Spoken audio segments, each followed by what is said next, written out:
April weather in London is unpredictable. There would be snow 1 minute and bright sunshine in the next few minutes. If you're unlucky, then you might get caught in heavy rain without an umbrella. But then again, what Londoner doesn't always have an umbrella tucked into some corner of their bag? When Swinder Singh went to bed on the night of the 30th of March 2015, her biggest worry was how she could protect her little garden from what April had in store for London that year. And about the achar that she had asked her little sister Seeta to bring back from India. At an ungodly hour of next morning, Swinder was woken by buzzing of her mobile. It was her younger sister Geeta. She called to tell Swinder that their sister Seeta had died in India. Died? What? Geeta, who told you this? A part of Swinder was hoping that she was still in a weird early morning nightmare. So Geeta explained that Seeta's brother-in-law Jitendra had called their father and broke the news to him. Apparently, Seeta had had a heart attack in Kurukshetra. She had gone there with her husband and 4 children. A now sobbing Geeta told Swinder that Jitendra told their father that they were going to cremate her body in keeping with Hindu traditions. Their father begged him to hold it off until they could get there. He pleaded with Jitendra and said that they can get there in 24 hours. He said they wanted to see Seeta for one last time. By now, Swinder was fully awake. There is no way Seeta could have gotten a heart attack. Swinder knew that Seeta was having trouble in her marriage. Her husband Pavan was physically abusive for years. Recently, the man had some fanciful idea in his head that he wanted to give away their child to Jitendra. Even as she booked the family's tickets to India, she couldn't help but think that something went terribly wrong in India and that Seeta did not die of a heart attack. When she saw her father at the Heathrow airport, she knew that he shared her suspicions.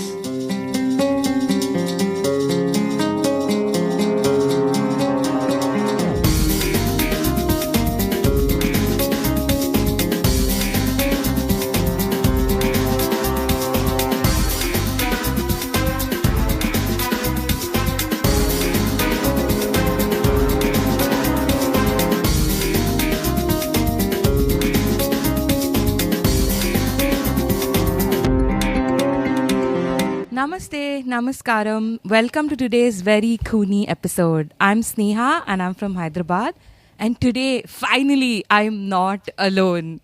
Not going to be sitting by myself and speaking into a microphone. Today, Khooni has some very, very, very special guests. I'm with Alex and Pia, the wonderful hosts of Crimes from the East podcast. Hi, guys. How are you doing? Hey. Hey, Sneha. Thank you so much for having us on. We are so excited. Hi, Sneha. Thank you. Yeah, me too. So, can you tell our listeners a little bit about your podcast and what got you started? Oh, sure. Hi, this is Pia. I'm the host and producer of Crimes from the East, South Asian true crime podcast, but we also cover like strange phenomenon and weird, unexplicable or unexplained stuff that happens in the South Asian subcontinent. And our backstory is kind of very organic in the sense I don't come from a podcasting or radio or recording background at all. I was a techie. I did software for like more than 15 years.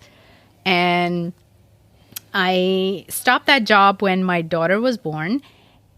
And I was kind of losing my mind sitting at home. And so my husband encouraged me to start a podcast like I'd been talking about for years, but never had the courage to do it. And that was the perfect time. So I was like, all right, let's do it. Let's make that podcast about Indian cases and South Asian cases because it was missing in the market. And so I was like, all right, let's do this. And that's how Crimes from the East came about. Alex, you want to tell everyone how you joined in? Oh, sure. Yeah. I mean, this is Alex. Hi. I guess Pia knew that I listened to true crime podcasts and that we shared this interest in common. And she called me and she said, "Hey, I'm thinking about doing a podcast. Do you want to try like being a guest on an episode and see how it goes?" And I was like, "Of course I do." And it's a topic that I should be more connected to because my mom is Indian, but I never grew up in India. I've always been a little bit disconnected, so I know nothing about really anything. So I'm the perfect like connection to the audience who doesn't know anything like me. I'm along for the ride with the listeners. So I guess that kind of is how we've approached it. Yeah. Yeah. Oh, let me give you another funny anecdote. How we found out that we both listen to the same kind of stuff. I love this. Tell me. So we have a family WhatsApp group, like everyone does. And right, because we're cousins. I don't know if you mentioned we're that. Cousins, yeah. So Alex like randomly sent this picture of her cat like balancing on her back. And she was wearing this t-shirt of the last podcast on the left. And I was like, "Alex, no way you listen to last podcast." She's like, yeah. And then I sent her a picture of like me, like cradling my kid. And I'm wearing the same t-shirt. I'm wearing the last podcast t-shirt. I'm like, "Look." So I was like, we're on the same page. Yeah. It's amazing because even Khooni, like Aditi and I, we realized we sort of listen to the same podcasts, and Aditi in fact suggested last podcast on the left to me, and I was just hooked from day one.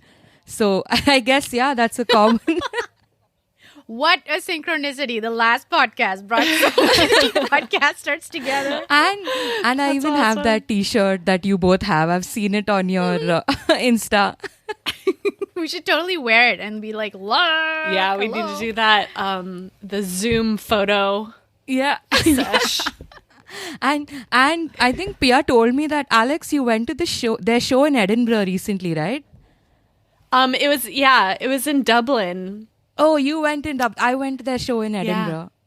Oh, really? Like I wanted to go, but the tickets were sold out. I was too late. Maybe we would have met. I know, it would have been so cool. Okay, I am so thrilled to have you both on board. I just love how I'm finding more and more independent podcasters to sort of, collab with. And we are a cheery bunch for people who cover crimes. So I loved it. Yeah, and I'm a big time listener. Like when I was Googling stuff about how to start a podcast and are there other Indian, crime story podcasters, that's when I found Khooni, and I was like, wow, finally someone's doing it. Someone's covering Indian cases. And I immediately subscribed and I started listening and I binged. I listened to everything in 3 days. And that's when I messaged you on Instagram. I'm like, oh my God, I'm so happy to have found you. That was such a sweet message. Oh my God. And then she even joined for our live show, which was just so cool. Yeah. That's why. I'm not just some person. I totally am a listener. I'm a fan. I'm a big Khooni fan. So I'm very happy to be here, Sneha. I think we've mentioned your show at least half a dozen times on ours. Aww. Because we're like, oh, I heard this on Khooni and they've covered this so well. I don't know if we're going to do it justice, but we're going to try. Oh, that is so cute. Thank you so much. This means a lot to us. Women supporting women. Yeah. Woohoo! Like I said, this is amazing. I'm so happy to have both of you on board. So, listeners, before we get started, as usual, I'm going to talk about the sources that I used for this episode. There are a bunch of articles on both the British and the Indian media. And I found the article that Guardian did surprisingly really good. So you'll, as usual, find everything in our sources. And let's begin our very Khooni story. Seeta was born in the UK and she had always lived in East London with her family. Of course, they used to go to India once in a couple of years to see their family. But Seeta was a British citizen. Like many British citizens with Indian heritage, Seeta lived a dual life. She was like any other Londoner outside her house, but within her house and her family, they lived their life according to Punjabi customs. Yeah, like all our listeners would know, sort of like Jess from Bend It Like Beckham. And Seeta was successful. She was smart and hardworking. She ran her own beauty parlor in East London, at an early age of 23. And in fact, her family also told the media that she always put others first and she was very considerate. And soon enough, because she was 23, her father began to look for matches. Because, we're Indians. So, do you guys have anything to say? It's like a global phenomenon. No matter where you live in the world, if you're Desi, your parents are like, wait, you turned 21? Or wait a minute, college is done? Let's go. Time for shadi. Yeah. How's that going for you, Sneha, by the way? Well, that's the thing. If you want to run away from this, go do your masters and don't come back. Then be like, after that, I have to do the PhD, then a double PhD. This will never be over. Or get a job. Forget about it. Yeah, Mom. or get a job that doesn't let you breathe. Like, that was my job till I did my masters. That's pretty much going to be my life after this. So, yeah, for a while. So it's husband or work yourself to death, basically. Yeah. So the options. Oh, no. Oh boy. So I didn't have an arranged marriage, and my parents never had one. I don't think my mom's parents even had one. So they were like totally clueless on how to go about it. And my mom was like, please find someone. Don't make us do this. We can't do this. We can't do this whole arranged marriage nonsense. Okay, please go find someone out there. And just as a joke, because I wasn't really seeing anyone at that time, my mom used to find like the weirdest profiles on shadi.com and stuff. Like the weirdest stuff she knew that I would absolutely not be interested in. And then she would send it to me like, oh, Pia, look, I have someone for you. Go open your email. And I'm like, Mom! Oh, I think you need to carry on this tradition. Reverse engineering. Reverse psychology. Well, lo and behold, I think like 6 months later, I met my husband and I was like, all right, let's do this. Yeah, well, thankfully for me, like my family hasn't said anything. And even unlike like say 90% of Indian families, I've had like my parents had love marriage. My grandparents on both sides found people themselves. So there is less pressure. Yes. There's in fact more pressure to get a job than to find a guy. So yeah. They have their priorities right. Sneha. Yeah. Oh boy. What about you, Alex? You getting arranged soon? Yeah, definitely. We're gonna find a nice desi boy for you, okay? I wish. I'm like asking Indian mothers I see on the streets, can you arrange for me, please? I need help. Or just go like, Auntie, do you have a boy? Auntie. Yeah, I know, exactly. Age group. Oh, please don't go asking the aunties, okay? The aunties are like the scourge. I need to write to that matchmaker that they did that Netflix show for. Seema Auntie. Oh, yes. Yeah, Seema Auntie. Don't expect much, okay? Too much expectation. Yeah. 1 or 2 things will match. 100% nothing will match. Don't compromise. No, what? Compromise. You have to compromise. Always compromise. Always. I mean, we in Khooni love Seema Auntie. Like, we've always spoken about her right from when we started. Yeah. All right. Okay, so I guess we have to petition to get Alex on season 3 of Indian Let's do it. It's going to be tough. Woohoo. It's going to be tough. I'm very not, I don't know. I'm not worth many goats, as we say on our show. Hey, listen, it's reality TV. They want chaos. They don't want someone who's like, that's true. Yeah. Oh, maybe I'm a shoo-in then. You're the perfect candidate, Alex. In fact, we're gonna. I think the next episode's gonna be in London. Alex, you can stay with some people I know. Yeah, just hop on the train. Perfect. Okay. Right. So we've got our priorities straight. Let's move on. Right. So in We're that all whole arranged. marriage process, yeah, Sita's parents introduced her to a man named Pawan Saini. Now, Pawan was an Indian citizen, and the pair decided that they liked each other, and he moved to the UK to marry her. Seeta was elated when she was pregnant, and the whole family celebrated the arrival of their little boy, their firstborn. A few months after the birth of their son, Pawan told Seeta that his sister in law was not able to give birth, and he had promised to give his son to that couple, that is Jitendra and his wife. And Seeta could not believe her ears. Surely he did not mean that. Like, she absolutely refused. Her husband tried to convince her a few times, but he also gave up. And she thought that this was the end of the matter. Wow. We all know from Just what killing up your kid. what happens in Desi households, that nothing, no matter ever ends until the guy gets what he wants. But maybe I'm just me, but why? Why does he want to get rid of his... Why does he want to do this? Right. So in India, there's a tradition where, because of joint families, people sort of give their kids in adoption to other, like their relatives' kids, to their relatives, just because, all families initially live together. So, Right. So to sort of ensure that there is continuation and there are heirs and like succession happens smoothly, they just give. And the child in the olden days, when it first started, didn't really have to live away from their parents because they all lived together. But that's not Right. the case here. Yeah, so even if like one brother gave his child to his other brother, they were all living under the same roof. That right? makes So that it didn't sounds a matter. little more, I don't know, palatable somehow, but Yeah. the Yeah. distance factor just sort of makes it feel like they're following a tradition because it's convenient to I don't know.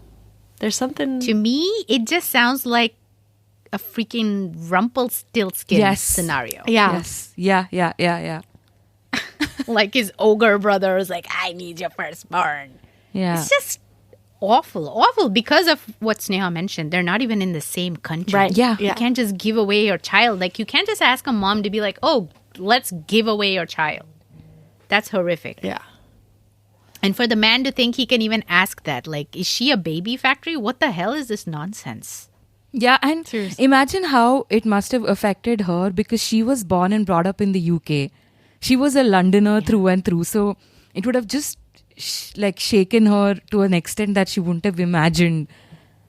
Like, you think you're immune to all this bullshit just Yeah. because you are born and brought up in the UK, but no. Yeah.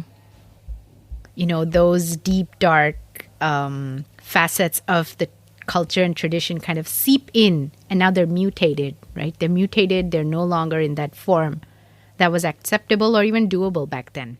Yeah, So it started that's the sad part. Exactly. It started for a completely different reason. But what they're doing right now is just not, like, I'm not saying at any time it is something that is acceptable or it is something that, but then you have to judge traditions according to the time they were thought of in. But this is not for, say, like the 2000s or the 1990s. This is just, especially not if you're living halfway across the world. Exactly. Yeah. Yeah. So, and a few years later, Seeta had a daughter, and her husband started all of this again. He said that their eldest son is still young, and if they give him away now, he won't really remember that Seeta is his mother. So, that's where his head was at. Yeah. Yeah, who cares what she remembers? Yeah, exactly. I mean, she can have maybe 5 other kids to sort of take away her pain. It's fine. Yeah, you have another kid now. It's fine. Yeah. Oh, And messed up. Pawan tried to tell her that this is very common in India and that their oldest son would be taken care of very well. And this time, though, what was different was Pawan's family started to pressurize her, and cracks slowly began to form in her marriage, and tensions rose every day. And a few years later, Seeta had twins, a little boy and a little girl. And this was literally when the proverbial shit hit the fan. Not a single day passed without the couple fighting. And this was also around the time when Pawan began to beat Seeta. In fact, Seeta's sisters had seen him throttling her twice in London in 2010 and 2013. So, Yikes. and his demands only increased with time. So he's not giving it up. Like he even when she said no, he just thought, okay, I'll keep trying because it's not her decision. Yeah. It's my decision and I just have to do enough where I can do this legally and not have to like kidnap the child and give him away. Yeah. He's not backing down. He's just buying time. very fixated on the idea. He's not letting it go at all. I think all of this may have stemmed from his what's that saying in India? Like, I've given my word. Like, Yeah. isn't there a saying like that? Like, I've a man's word. Like, I've given my word to my brother, so I have. Yeah, to I fulfill think it, there because is- that's more important than you feeling whatever you're feeling for your own child who you carried for 9 months and birthed out of your body. He's sort of like invalidating her feelings completely. Like, just even while doing that, he's just saying, you as a mother do not have the right to say anything that goes on with your child or in your child's life, which is just not acceptable. But so in Feb 2015, the family left to India on what seemed like a holiday. In fact, Seeta had written to her children's school principal asking them for time off from February 8th, 2015 to March the 3rd, 2015. And in that letter, she said that her family was going to India to visit their sick grandmother, Pawan's mother. And on March 31st, that was the day Swinder got the call. Seeta's family arrived in Delhi on the 1st of April after the call. Now, actually, even before they began their journey to India, Seeta's father called up his nephew who lived in Madura to go to Kurukshetra, and that's a 5-hour drive, to actually guard Seeta's body. Yeah, I mean, clearly the family knew that something was off, like the entire family. So, I feel like whenever we've covered stories where they want to, when there's a death and whoever's with the body wants to perform the traditional Hindu rite of cremation immediately, that's often a signal, because yes, that's probably what you would normally do, but if you have family that's far away, there must be some caveat to the rules to let them come and be a part of the rite, right? yeah, because Yes. the thing is, I mean, I live in India, I have family around the world. There is always that time, there are a reason why, there are morgues. There are morgues all over the world. And they can help you preserve the body till all your relatives come back. And as far as I know, I'm pretty sure there is no scripture or anything that says, oh, a body has to be cremated in a certain time frame, because that's not, especially now since there's so many Indians working in different parts of the world, you can't just say, what these guys had said. So moving on, sometime in the evening of 1st April, the family managed to reach Kurukshetra. And it was like any other Hindu funeral house where, people wore white and they mourned. And remember the nephew? He was still there to ensure that her body would not be cremated. And Seeta's family walked in and saw that Seeta was in a glass coffin, and weirdly there were thick blankets wrapped around her body. They could not see her through the glass. And Swinder literally had to push her way through the crowd to see her sister. And when she got close, she could not see anything, so she tried to open the coffin. And several of Pawan's family tried to push her back, saying that all of this is inauspicious. But of course, Swinder held on and managed to push open the coffin's lid. And she pulled off the covers, and she was shocked to see that Seeta's neck and all of her upper chest was bruised. So, what kind of heart attack leaves you with bruises on your neck? Because I can imagine you might have bruises on your chest if they said they performed CPR or something. Yeah. But nothing around your neck. Those are strangulation marks. Good point. Yeah, very, very clearly. So obviously it all sort of came together in Swinder's mind, and she screamed in frustration. She knew that Pawan's family had murdered her sister, because she knew she was right all along, that there was no heart attack. And even before they came to Kurukshetra, the family had made the decision to take back Seeta's body to the UK. And Seeta's family also spoke to Pawan about it. And at that point, Pawan agreed. He even agreed to help with the paperwork because the thing is, in India, I think there is a rule somewhere that says the spouse has to give a sign off to repatriate the body. He said they can all go to the police station together to finish the formalities. So till now, he seems like he was going to cooperate. And the next day, on 2nd, early morning, the family asked Pawan to go to the police station with them. And that's when this guy started acting very, very sketchy. You know, they basically wanted to take her back to the UK because they wanted to get a postmortem to determine the cause of her death. And at that time, Pawan started making excuses. And, you know, at around 10 a.m. that day, he told Seeta's father that he cremated her. He apparently said she was my wife. Oh my God. My property. Yeah. How can you do that? The family traveled all the way from UK just so they could be there for her last rites. Yeah. And he's saying that he just cremated her overnight while they slept. Without consulting them, without telling them. He just did it. Someone had something to hide in a hurry. Super sus. Super sus. Yeah. Nothing about that says that he cared about either Seeta or her family or their children. It definitely screams guilty to me. Mm-hmm. Yeah. As a casual observer. Yes, exactly.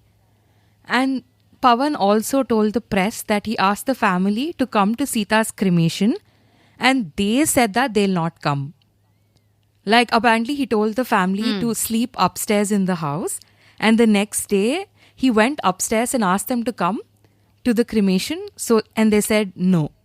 And he didn't push them or ask them. This is very sus. I mean, come on, who does that?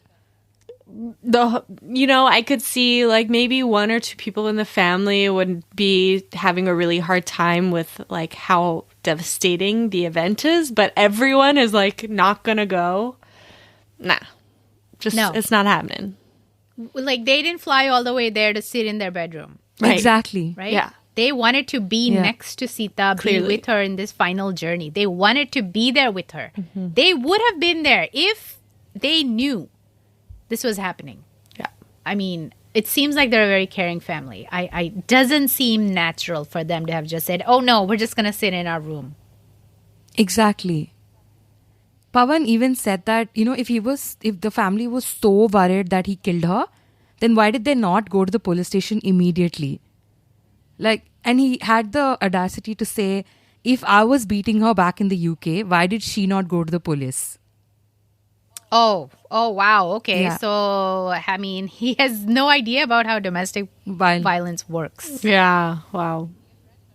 I mean, the thing is, does this man not understand that the family could have been in shock or jet lag or both?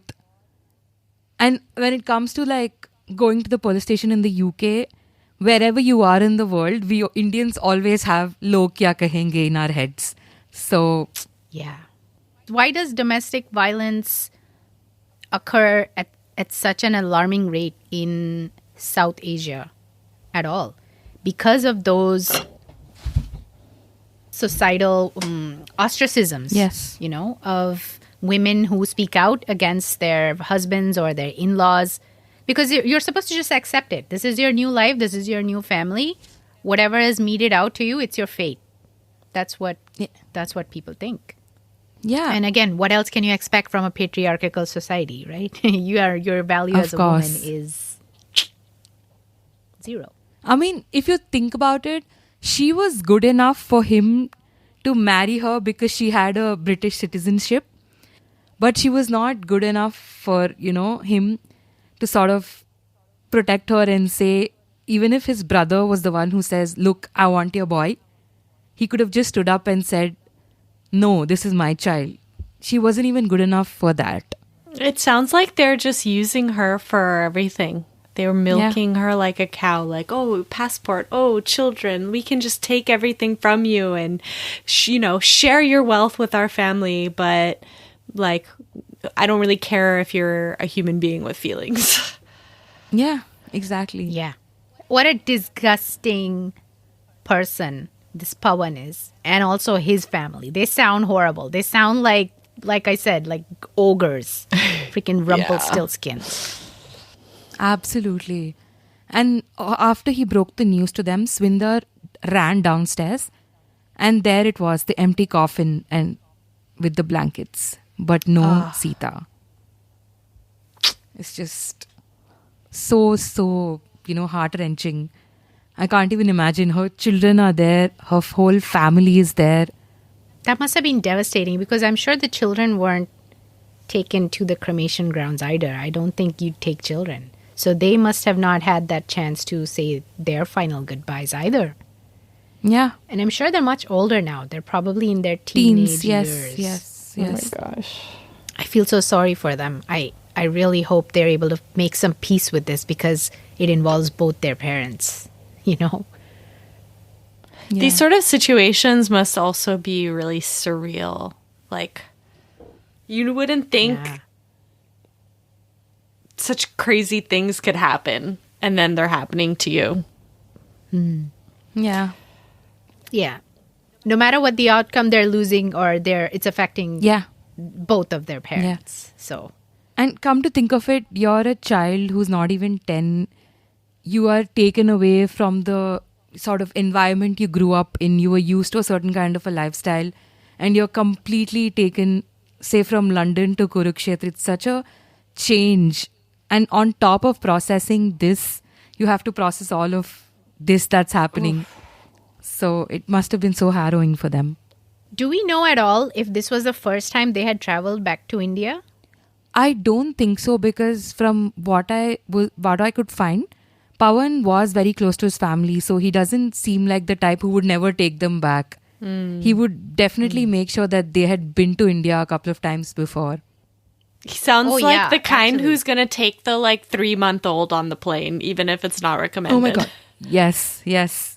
Yeah, like to parade his son Yeah. around in front of his brother. Yeah. Like, oh, look, Yeah. this might be yours one day. Check Hey, out do the you want a merchandise, gift? bro. Yeah. Christmas gift. But okay, let's not. Oh. So that day, Swinder and her father somehow made their way to the police station in Kurukshetra. Nobody helped them, and people were refusing to even tell them the directions to the police station.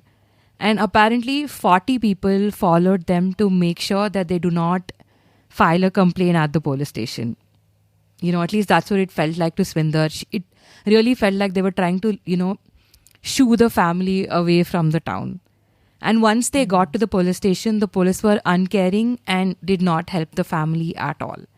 And some of the officers actively refused to take down the report. Because apparently when they reached the police station, there was no electricity. And that's where the excuses started. They said, no, we can't take the FIR right now because there is no electricity in the police station. Okay, like, well, I'm pretty sure most cops have a book where they write the case down first. Yes. So they're like, oh, we can't see the book. Our eyesight is so horrible. There's candles haven't been invented in Kurukshetra. Honestly, so, as a lawyer who's actually been to a police station, I can tell you that there are books and papers within the station where they give you, there are forms that say, this is the form that you fill to file an FIR. That can be filled by either the police or the complainant. And clearly when they say these kind of things, these are just excuses. And also because Seeta's family are from the UK. Yeah. So they would have no idea about the rules or the regulations or how things work. So they could have literally lied to them and said anything just to kind of get rid of them and be like, oh, the computer's not working, so we can't do it right now. Go away. See, come later. But basically, it sounds like Pawan's family had the cops in their pocket. No, I just wanted to ask as well. Maybe it's because I don't really know how this situation would play out, but the people following them, who are they? Oh, so basically they were all of people who came to mourn. So I'm assuming they were guests and relatives of Pawan's family. And So they were from it his seems like a side. small enough town. Yeah, they were all his side. So they were just trying to make sure that I don't even know if they knew that Pawan's family is allegedly guilty or not, but they just sort of supported them because their side of the family. Okay, yeah, gotcha. Thank you. Yeah.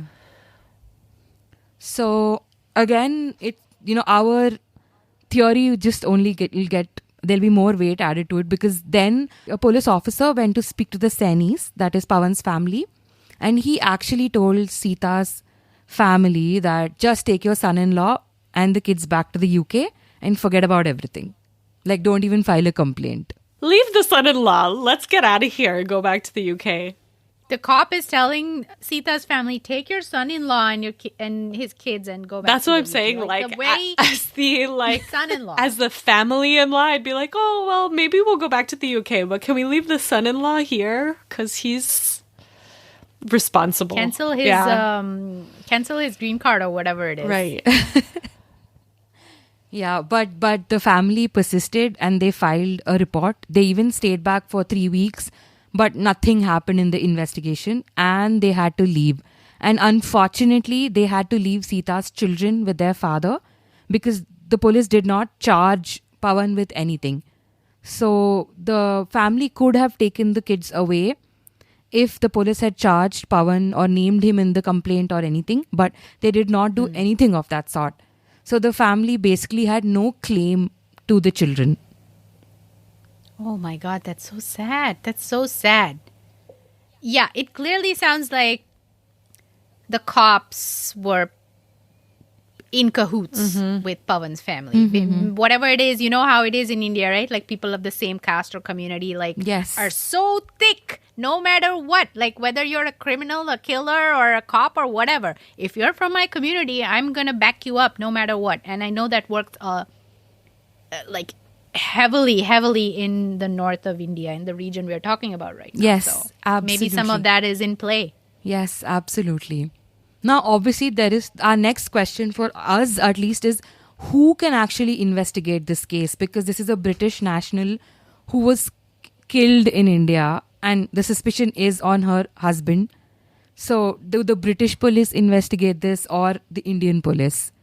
Now, there is an act called the 1861 Offence Against the Persons Act, which is a British act that covers domestic and transnational murders, and as well as acts of manslaughter. Now, the law states that any British citizen who commits murder or manslaughter abroad can be investigated, tried, and punished in the United Kingdom. But this law doesn't include immigrants or permanent residents, which by that time Pawan was a permanent resident. He was not a British citizen. So they can't do anything unless... He has So a can passport. they get him if he goes back to London? That's yes, I think they can, or they can actually, they'll have to come through I think what should happen is the Indian police has to investigate first, give a report, Okay. and then there has to be like I think an extradition order signed that has to come from the UK police.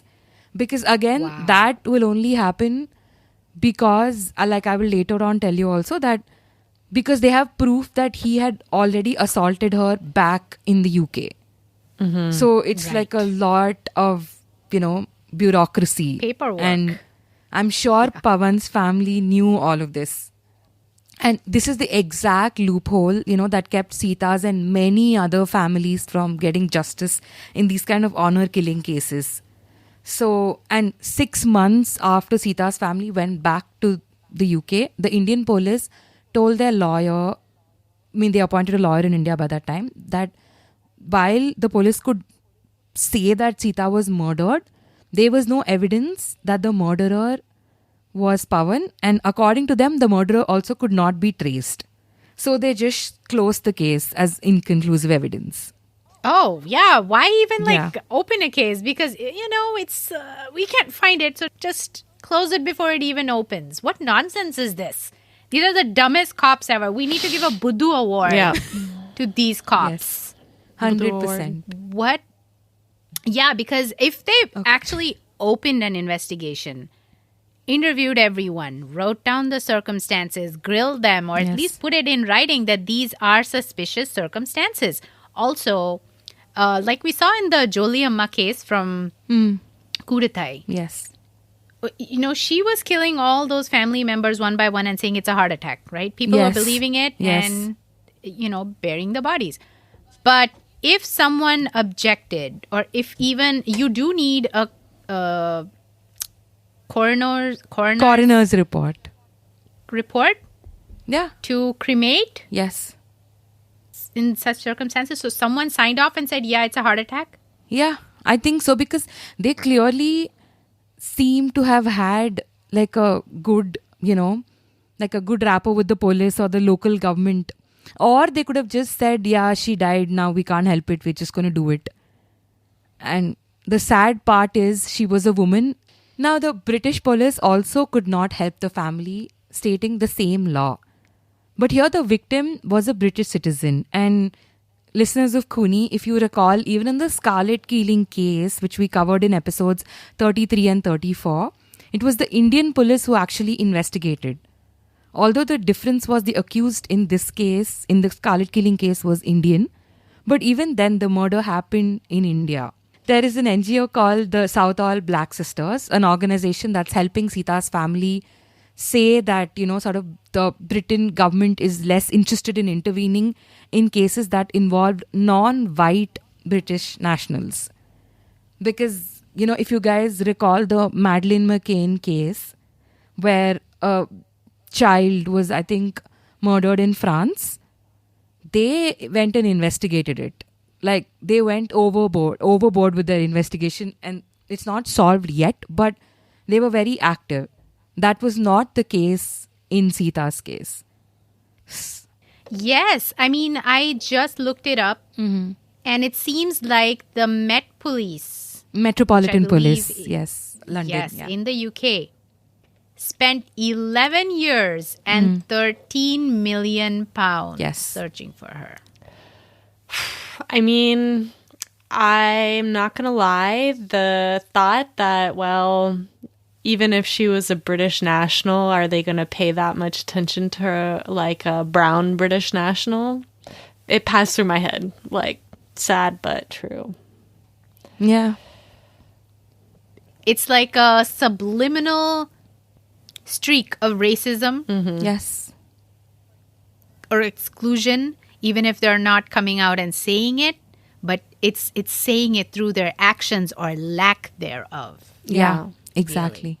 Really. You guys know this term about the less than dead? Yes. I feel like there's a whole category that could be studied of, what, like, would you call, not immigrant nationals, like immigrated nationals, non-indigenous. It's weird to say non-indigenous. I don't know what the right terminology would be, but for this group of people that have, been born in the country, even their parents have been born, but maybe at some point, family was brought over from a different place, and it's like non-white into white countries specifically. Yeah. Yeah. I bet there's a whole, there would be very strong numbers correlation. Yes, for sure. It is a phenomenon, for sure. Like, it's not just our imagination or a comment that we're making. It happens. It used to happen, and it continues to happen. So I'm very happy to hear of this organization, Black Hall Sisters. Southall Black Sisters. Southall Black I'm Sisters. sorry. Of this organization, Southall Black Sisters, who are taking up this cause and raising their voices to make this issue, be in front and center of people. Because unless you tell people about it, no one's going to seek it out on their own. Yes. These are uncomfortable facts. These are things that will make you shift in your seat and realize we don't live in a perfect world. Even if, everything looks happy and cheerful on Instagram and TikTok and whatnot, there are still very basic issues like this going on even today in places like London. This is from 2015. Yes. This is not that old. Nope. This is not. I feel like 2015 was yesterday, but it was actually closer to 10 years ago than it. Yes. That's crazy. Sorry. Side note, totally irrelevant, maybe inappropriate, but No, still not that long ago. Like it's still not very much modern day. Yes. So our next question would be, was this an honor killing? Now, Seeta's family says yes. Pawan's family were probably dishonored by her decision to not give up her baby for adoption. And the family believes that Seeta's murder was pre-planned, that Pawan left his job in the UK before going back. They're saying that he took Seeta and the family to India, falsely claiming that his mother was sick, which was exactly what Seeta wrote in the letter to her children's school principal. But Pawan has different things to say. Pawan says that he and Seeta discussed their son moving to India like once or twice. He says that they told her that they were going to India to celebrate their twins' first birthday. And the other two children at that time, in 2015, were 6 and 8. Pawan also says he never resigned from his job, but kept asking his boss for extensions to his vacation. Now, after Seeta died, Pawan says he decided to remain in India, but didn't notify his boss of this decision. So he showed the media a WhatsApp message in which he told his boss that he would return on March 24th and not March 4th as he planned. Now, his employers obviously did not speak to the media saying, data privacy and stuff. So now the Southall Black sisters also sent the media a copy of his P45. Now, this is the document that British workers received when they were leaving a job. And the date on that says March the 22nd. Like the employment ended on 22nd March, 9 days before Seeta's death. So he clearly did know he was not going to come back to the UK. Thoughts? So honor killing usually happens in India when basically for most people in India, honor of a family usually rests on how the women behave. It's one of the things. So like if you marry outside your caste, or if you marry someone who is from a lower caste or from another religion, or you do something that sort of, in their opinion, lowers the honor or like dishonors the family, the women are killed. And there are so many cases in North India where the women and the guy she's seeing, or even the women and her husband or the boy she married, were killed by the girl's family. And this is not the first case that I have heard of where a family that is living in another country, they're citizens of another country, they have gotten back their daughter from that particular place and killed her because she did something that they did not agree with. So in this case, her saying no to like giving up her own child was looked at as her disrespecting her husband. So in a very roundabout way, she is sort of dishonoring her husband's family by not listening. Yeah. And also by not giving up her child, she is sort of contributing to the fact that her husband's brother is never going to have an heir. Right. So again, sort of besmirching the family name. Yeah. So these are all the reasons that would make people sort of wonder if this is an honor killing. Right. And so what I'm kind of taking away too is that this was so premeditated. He left his job. He knew he was not going to come back. That means that before, like, they really, really intentionally planned to bring her back to India. Yes. To kill her, knowing that there would be little or no consequences. Absolutely. Another thing that sort of is helping them in this case is that they know that the Indian police will not interfere.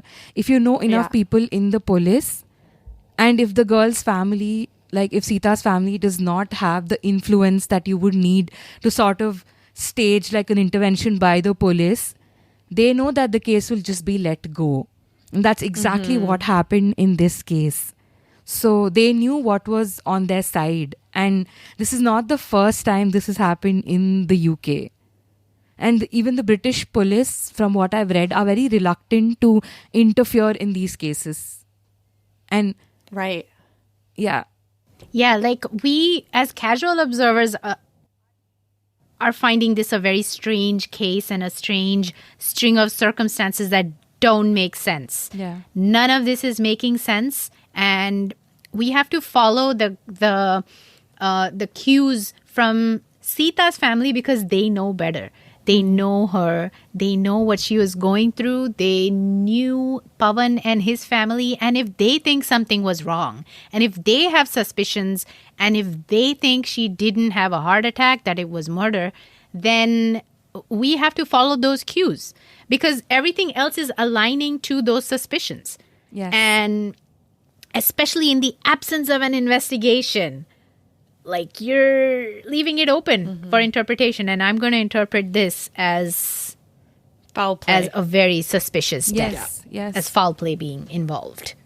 Yeah. Like I've seen so many cases with even less circumstantial evidence where people have been convicted. Absolutely. So- Absolutely. We have done so many cases. Who are these where- Buddhu cops? Exactly. They just, I mean, there is, even in the UK, people know, I'm sure there are like enough people who know that what has happened is an honor killing. Like, they may not know the word for it, but they definitely know that it was murder. Like a healthy 33-year-old woman just not dropped dead of a heart attack. Yeah. Covered in bruises. Like, Yes. even if. And if she did, you can very easily tell that from a postmortem. Yes. Right. Exactly. Very easily. Yeah. Which they didn't allow. So, I mean, what have they got to hide? Right? Do we What have know, they got I to mean, what happened with the children? I guess the children are still in India. Yes, Has the son yes. been given to the brother? Like, Again, this is like one of those millions of cases that are very, very unfortunately, they're sensational for like maybe a year or so. And then just sort of drop into internet anonymity. You know, they don't pick it Yeah. up. And the UK media, very much like the Indian media, is vicious in the sense that when they think something is fresh, they're like, just pick it up and it's all over. And in fact, this case was not even treated with that front page level, you know, importance until the Southall Black sisters started making it a thing and started trying to approach an MP or a politician there. So this was never reported with even that much of a... So there was basically no dignity given to her, even in death. And yeah, I feel so deeply for Seeta's family in this situation because Yes. they must have felt and continue to feel helpless, just helpless, because I don't think they would ever get over that guilt, even though they are not at all responsible for any of this, or, you know, but that feeling of what could we have done will never go away. I'm sure, you know, they have this cross to bear for the rest of their lives. And I'm pretty sure the husband feels nothing. Yeah. I would be shocked if he didn't get married again. I was just so he gonna could say find that, a new, you know, new baby factory and pump out more kids for whatever relatives need, you know, a scion to carry on their obsession with the Y chromosome. Yeah. I don't know. So, you know, that's sort of... I tried looking at anything to do with the case after, say, 2015, 2016. It's almost like there is nothing written about it. There is just... She is, in fact, cited as an example in other cases that have happened. But there has been no development in these cases. And right now in the UK, there is a demand for a law that protects British citizens who belong to, like, you know, the Southeast Asian heritage, so that they can be protected, but nothing has happened as of now. I just recommend everyone that's listening and wants to at least get familiar with this case and other cases of this type, go to the website of the Southall Black Sisters. and read further about the case. Because the thing is, it's not just happening in the UK. There are cases like this happening in Canada, United States, Australia, New Zealand, basically everywhere you have Indian immigrants or immigrants from the Southeast Asia, these are things that are happening. And, there is none of these countries seem to be caring a lot about it because, of course, as we said, they are not the ones that they want to pay attention to. We are not the Madeleine McCains. We're not like a front page story according to them. So it's just sad. Yeah, we're dispensable. Absolutely. Yeah. Yes. Since both of you are obviously not living in India, I just want to ask, how is it for you living abroad? Is there that duality that, Seeta grew up with? Did you experience either in your family, or do you see anything around you? So I've never lived in India. My dad is American. And like I said earlier, like I haven't had like a very Indian like upbringing. Yeah. My mom is Indian, but like so I'm really, unfortunately, in some ways disconnected from my culture, I guess. But both of my brothers were like born in India and they grew up there, and then they moved to the US, and one of them married back into sort of like a full Indian family, and they have like a really strong community in southern Arizona, like of all places. Okay. And I think it's that thing you were just saying where they're almost more like strict and traditional, and they're really like actively trying to preserve Indian culture, but like among themselves, probably because they're facing this sensation of like the country that they're in wants to like strip you of all of that a little bit. Yeah. And like my nieces were born in the US, just like Luchi was born in the US. And so I'm sure it will be interesting for them coming to India, or like visiting India and trying to figure out exactly like is how to relate to the identity. Exactly. Yeah. But Pia, you recently got your American citizenship, right? So now I'm American. So do you think if you get like reverse trafficked back to India and you die, is the US government gonna come and like solve your murder? That was like maybe the number one reason why I became a citizen, because I'm like, what I've seen in cases, the Americans always look out for their citizens, no matter where they are. Like if you go missing, if you like travel somewhere, you go missing, something happens to you, the American embassy will take care of you and your family. They come, and then there is always this one bored officer sitting in some dingy office with a cigarette, like, okay, I'm gonna go make it my life's ambition to solve this murder. Yeah, I mean, I'm just kidding. Of course, I'm sure all the other countries take care of their citizens too. It's just like when I used to read all these cases, I was like, ooh, wow, the Americans really take care of their citizens. So I was like, okay, good. I feel good about my decision. I mean, I've just been here long enough that it made sense to do all the paperwork and sign it off. And my daughter is American. As much as like we're trying to raise her with the whole Indian culture, and also very watered down Indian culture, because my home was very like hodgepodge. We were not religious. We were not very traditional. Like my parents I were get very it. I chill. get it. I grew up in a household like that, so I sort of understand. Yeah, so it's like I don't even know what you're supposed to do. Yeah. Like 90% of the time, I have no idea about rituals. I don't know anything, any of the pujas. I don't know a single thing. So I'm like, I can't even teach my own kid, but I can teach her about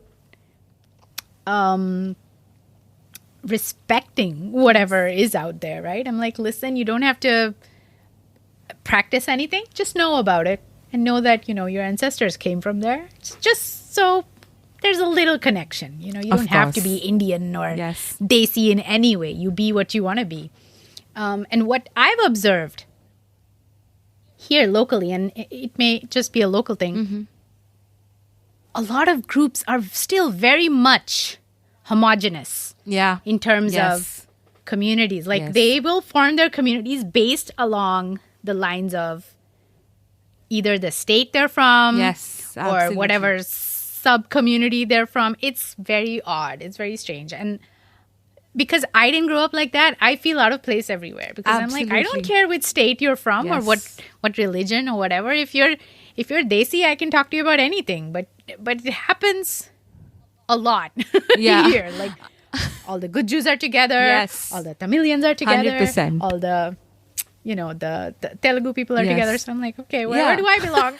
Because I don't know. yeah, I spent my last year in Edinburgh, so I was traveling a bit, and I have family in London, and it's always because I'm again from a mixed family, so I don't know whom, because there's always like, as you said, the Gujus are together, or like the Telugus are together, or like the Tamils are together, and it's the same. I think I've seen this in the US, I've seen this in the UK, and I'm sure it's the same everywhere, and everybody sort of wants to hold on to that little piece of home, but that's, which is why To me, the piece of home is I'm very happy to get like some chakli Yes. and some kakra and my chai every morning. That's enough. I feel desi enough with my morning breakfast. of course But yeah, it's so interesting. All three of us have that mixed upbringing. Yeah. We're like little mutts.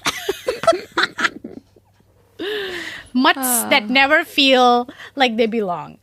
Oh. yeah, so that is the end of our case for today. Thank you so much for coming on to our show, you guys, and I will be going to their show too to talk about another similar case in another country. That will be coming up, I think, the week or so after this. So Pia, so Alex, tell us about your show. Where can we find y'all? Where can we follow you? Give us the tea. Sure. So you can hear Crimes from the East wherever you listen to podcasts. I have connected the stream to every single podcast app out there. And if you don't listen to podcasts, I even upload the audio to YouTube. So just search for Crimes from the East. And of course, like, review, subscribe, follow, the usual things. If you like us, of course, you're not forced to listen to us. But we generally do...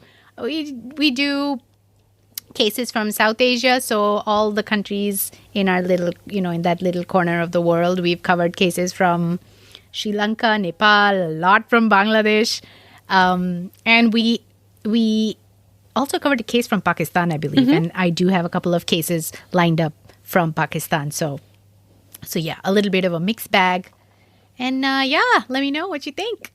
Woohoo! Of course, they will listen to you. I got a lot of inquiries when I mentioned you guys last time. So they're all very excited to listen. Yay! I mean, I love Khooni, and I feel like if you like Khooni, you'll probably like Crimes from the East too. We're not the same, but we're similar. So I feel like if you vibe with Khooni, you may vibe with Crimes from the East. We have a similar vibe. And thank you so much for having us. This has been really fun and educational, and we're big fans, so it's such an honor to my be on the God. show. Please don't kill us. No. Please don't kill me. No coons on the Khooni Podcast. Wow.